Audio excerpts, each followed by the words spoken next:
All right, we're up front. It's basically the same idea. We're gonna take a bunch of stuff off, put our new suspension in, put that stuff back on. We're gonna do it here on the passenger side. You'll repeat it on the driver's side as well. The passenger side is a little bit more challenging because the track bar bracket and everything is also right here, so you have to deal with that when you're getting the spring in and out, but basically the same idea. So the first thing we're gonna do is we're gonna start with the shock. If you've never taken your shocks off before, it's a 17 millimeter nut on the top, and you need to use a flat wrench. You're not gonna be able to get a socket up here. Ratcheting box wrench is ideal if you have one or if you need an excuse to go get one. And if the shock body turns while you're loosening it, the shock actually has flats on it, at least the factory ones do, so you can stick a wrench on the flats on the top of the shock body and hold it in place. And it's a 16 millimeter to hold the shock body. So you can see there at the end, it is actually spinning the shaft of the piston and not the shock body. So luckily I had enough of a gap in there I could get some vice grips in to just hold that piston in place. The bolt was actually loose, or the nut was actually loose, so I could get it off by hand once I stopped that piston from spinning. But so just be aware of that. Hopefully you don't have any issues with that. We'll have to see how the other side goes, but these shocks are pretty old, so it doesn't really surprise me. So here's a quick tip on how you can navigate through that. So then you just take the hardware off the top of the shock, and then just let it sit there and work on the bottom. So as you can see, I have the shock extension bracket on mine. If you're doing this from stock, you wouldn't have this. You would just pull out an 18 millimeter wrench on both sides, pull out the bolt that's holding the shock to the bracket, and then just be careful. The shock will be free and you don't want it to drop on you, but then you can just pull the shock down. I should mention before I go too much further that up here in the front, I did the same as in the back. I loosened the torque on all 8 bolts for the control arms, and then I also have a jack supporting the pumpkin, so it's at basically normal ride height. If you don't do that, when you release those shocks, then the control arms are going to pull the whole thing down, and you don't want that surprise, and you don't want to break any of your brake lines or anything like that. So speaking of brake lines, now we can go ahead and release the brake lines from here on the frame. And also you can release the wheel speed sensor wiring. You can just pull it out of those clips right here all the way down to give it some freedom to droop. So the Teraflex kit does not come with brake line extensions for the front. Since I've already got a lift on here previously, I created my own with this T-shaped piece of steel just to get the brake line bracket a couple inches above the place where it normally mounts. I don't really want to remove it, and I don't think I need to, and still get the droop that I need. But if you've got the stock set up, you definitely want to remove this bolt, probably a 10 millimeter, and free up your brake line.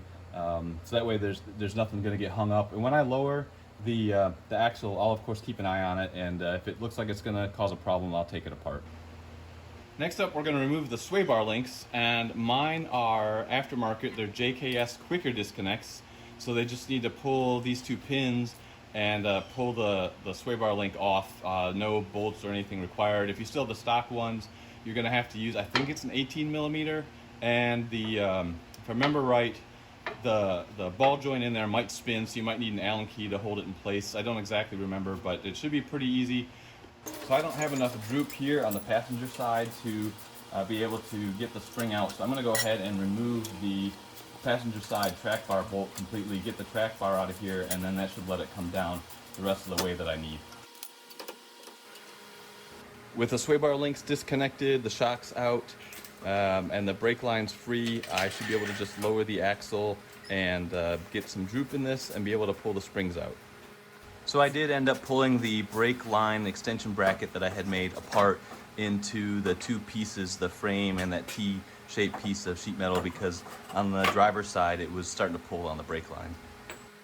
So with respect to getting the springs out, getting the passenger side out with removing the track bar, I could droop it down far enough that spring came out no problem.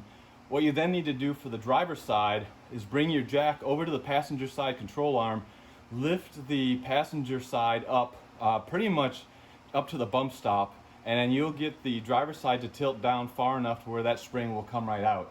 You don't have to fight with the drive shaft or anything else. Just lift the passenger side up and the driver's side will come right out. So next we're going to install the Teraflex bump stop extensions, and the first thing you need to do is remove the factory bump stock, because you're going to put the extension in here and then the factory stock into the extension. And you do that with just like a screwdriver or something to pry it out, and it comes out pretty easily. If your springs were like mine, the rubber isolator came off with the spring. You need to put the isolator back up here first before you put that bump stop extension on, because the isolator will not fit over the bump stop extension. Don't ask me how I know this, and I also know that it's a real pain to get the Teraflex bump stop extension out after you install it. So put your isolator on first. If you're Superman, you can put the bump stop extension in just by hand. Everybody else needs to use a jack. So put your jack underneath the passenger side control arm or the driver's side control arm, a couple blocks of wood, and then you can press the bump stop extension into place pretty easily. And you know it's in when you actually start lifting up the Jeep instead of lifting up the bump stop, and you'll see it kind of snap into place, and you should be able to twist it easily when you've got it installed.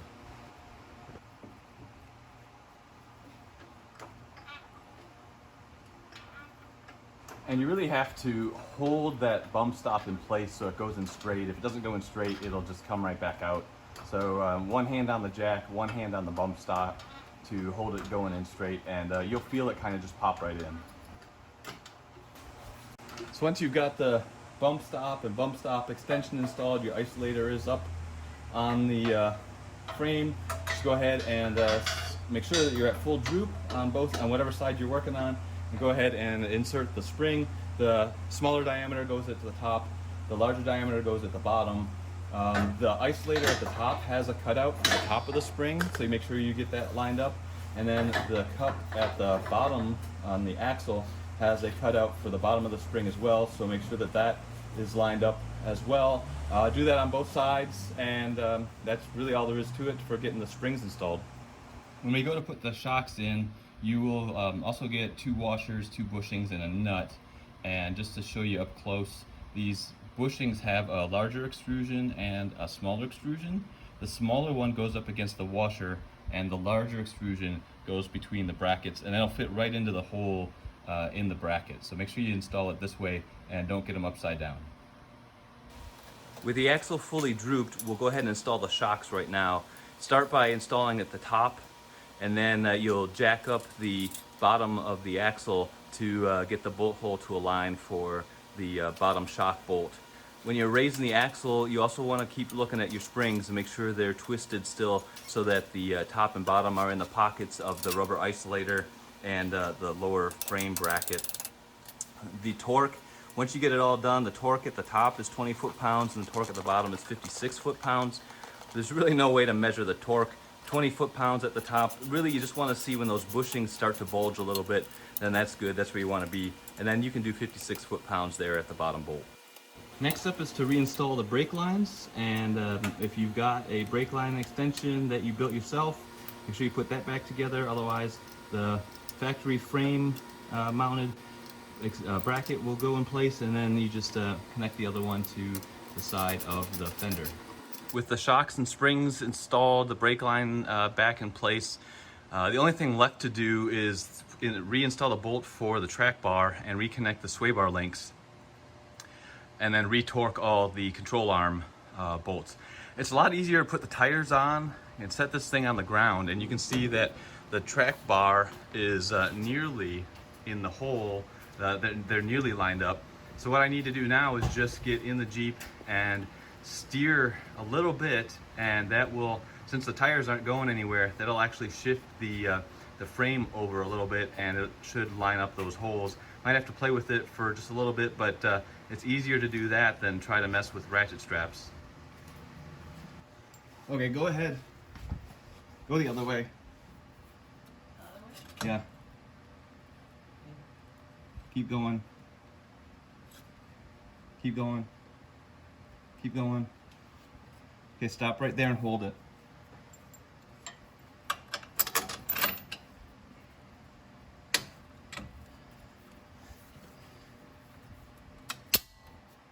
Thanks.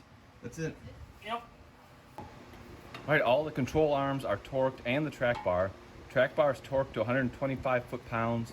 The lower control arms are 125 foot-pounds at all 4 of those bolts, and the upper control arms are torqued to 75 foot-pounds at all 4 of those bolts. The only thing left is to install those sway bar links, and with my JKS quicker disconnects, that's a pretty simple process here with the Jeep on the ground. If you've got to reinstall the rear sway bar links that you brought up from the rear to the front using the bolts, it's really just a matter of moving the sway bar around, and you might need some help lifting up on the bumper to get the geometry right to get both of those sway bar links installed. But they're actually pretty easy to install. I'll go ahead and slide mine on, and then that'll be the last part of this installation.